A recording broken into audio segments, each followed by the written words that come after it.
Hello student, आज हम बात करेंगे नंबर तीसरे अर्थालंकार के तीसरे नंबर पे उत्प्रेक्षा अलंकार के विषय में पढ़ेंगे। जैसा कि आप सभी देख रहे हैं, यहाँ पे परिभाषा दिया गया है उत्प्रेक्षा अलंकार का। परिभाषा यह बता रहा है कि जहाँ उपमेय में उपमान की संभावना की जाए वहाँ पर उत्प्रेक्षा अलंकार होता है। जनु, जनहु, मनु, मनहु, जनो, मनो आदि इसके वाचक शब्द होते हैं। तो कहने का मतलब यह है कि हम लोग पिछले वीडियो में पढ़े उपमा अलंकार के विषय में हम लोगों ने पढ़ा। तो उपमा अलंकार में हम लोगों को यह बताया गया कि जहाँ पर उपमेय को ही उपमान मान लिया जाए, समझ लिया जाए, उपमेय को ही उपमान समझ लिया जाए, वहाँ पे उपमा अलंकार होता है। जैसे कि सीता जी का मुख चंद्रमा के समान है और आप शेर के समान हो, तो के समान का भाव जहाँ पे आ जाए वहाँ पे उपमा अलंकार हमारा हो जाता है।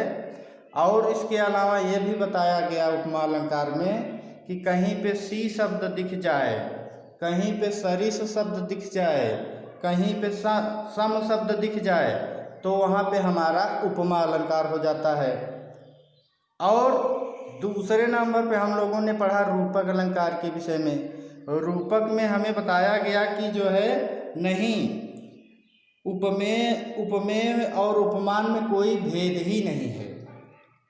रूपक में हमें यह बताया गया कि उपमेय में और उपमान में कोई भेद ही नहीं है, कोई अंतर नहीं है। जब कोई अंतर ही नहीं है तो उसमें कैसा वाचक शब्द, कहने का मतलब कोई अंतर नहीं है तो वाचक शब्द नहीं रहेगा। तो जैसे कि उदाहरण के रूप में आप सीता के समान हैं, अगर के समान का भाव आ गया तो जो है उपमा अलंकार हो गया। लेकिन आपको अगर डायरेक्टली वहीं पे कह दिया जाए कि आप सीता जी का मुख चंद्रमा है, सीता जी का मुख चंद्रमा है, डायरेक्टली मान लिया जा रहा है। आप शेर हैं, आप शेर के समान नहीं, आप डायरेक्टली शेर हैं, आप शेर हैं, तो वहाँ पे जहाँ पे कोई भेद ही न हो, डायरेक्ट मान लिया जाए तो वहाँ पे रूपक हो जाता है। लेकिन यहाँ पे तीसरे नंबर पे हमारा परिभाषा क्या बता रहा है कि जहाँ पर उपमेय में उपमान की संभावना की जाए, जहाँ पे संभावना प्रकट की जाए, संभावना बताई जाए, वहाँ पे हमारा उत्प्रेक्षा अलंकार होता है। तो और आगे यहाँ भी दे रहा है कि जनु, जनहु, मनु, मनहु, जनौ, मनौ आदि इसके वाचक शब्द होते हैं। तो जैसे उपमा अलंकार में सी शब्द कहीं पे दिख जाए, कहीं पे सम शब्द दिख जाए, कहीं पे सरिस शब्द दिख जाए, तो वहाँ उपमा हो जाता है। उसी प्रकार से यहाँ भी है, पहचानने का ट्रिक है। कहीं पे जन शब्द दिख जाए, कहीं पे जनौ शब्द दिख जाए, कहीं पे मनु, मनहु, जनौ, मनौ आदि शब्द अगर दिख जाए हमें किसी भी काव्य में, तो हम आसानी से समझ लेंगे कि यहाँ पे उत्प्रेक्षा अलंकार होगा। तो आइए उदाहरण में देखते हैं, कहीं पे दिख रहा है कोई वाचक शब्द। तो जैसा कि एक उदाहरण दिया गया है आपके यहाँ, बिहारी कवि और बिहारी लाल की ये रचना है। बताया जा रहा है कि सोहत ओढ़े पीठ पट श्याम सलोने गात, मनौ नीलमणि शैल पर आतप पर्यो प्रभात। तो मनौ नीलमणि शैल पर, तो मनो शब्द आ गया। अगर मनो शब्द वाचक शब्द आ गया तो आप आसानी से समझ जाएंगे कि यहाँ पे उत्प्रेक्षा अलंकार है। तो मनो शब्द दिख गया।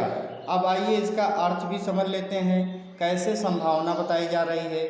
यहाँ पे देखिए कवि और बिहारी लाल जी उपमा दे रहे हैं, संभावना बता रहे हैं। उपमेय में और उपमान की संभावना कैसे दे रहे हैं? भगवान श्री कृष्ण की संभावना जो है नीलमणि पर्वत से कर रहे हैं। तो यहाँ पे आप देख सकते हैं कि जैसा कि दिया गया है कि सोहत ओढ़े पीठ पट, तो सोहत ओढ़े पीठ पट, पीठ मतलब होता है पीला, पट मतलब होता है वस्त्र। श्याम सलोने गात, श्याम माने श्री कृष्ण, सलोने मतलब सुंदर लगते हैं, गात माने शरीर। और कहने का मतलब यह है कि सोहत ओढ़े पीठ पट श्याम सलोने गात। कहने का मतलब यह है कि जब श्री कृष्ण भगवान अपने सांवले शरीर पर पीला वस्त्र धारण कर लेते हैं तो उसी प्रकार से दिखते हैं, उसी के समान दिखते हैं। संभावना बता रहे हैं किसके समान दिखते हैं, उसी के समान प्रतीत होते हैं। किसके समान प्रतीत होते हैं? जैसे मनो नीलमणि शैल पर, शैल माने होता है पर्वत, नीलमणि पर्वत, और आतप पर्यो प्रभात, जैसे नीलमणि पर्वत पर जब सुबह की पहली किरण का प्रकाश पड़ता है, उसी प्रकार से भगवान श्री कृष्ण की छवि दिखाई देती है जब अपने ऊपर पीला वस्त्र धारण कर लेते हैं। तो कहने का मतलब यह है कि भगवान श्री कृष्ण जब अपने सांवले शरीर पर पीला वस्त्र धारण कर लेते हैं तो उसी प्रकार से दिखते हैं, उसी प्रकार से प्रतीत होते हैं जैसे नीलमणि पर्वत पर जब सूर्य की सुबह की पहली किरण का प्रकाश पड़ता है, उसी प्रकार से भगवान श्री कृष्ण की छवि दिखाई देती है। ये हमारा उत्प्रेक्षा अलंकार है।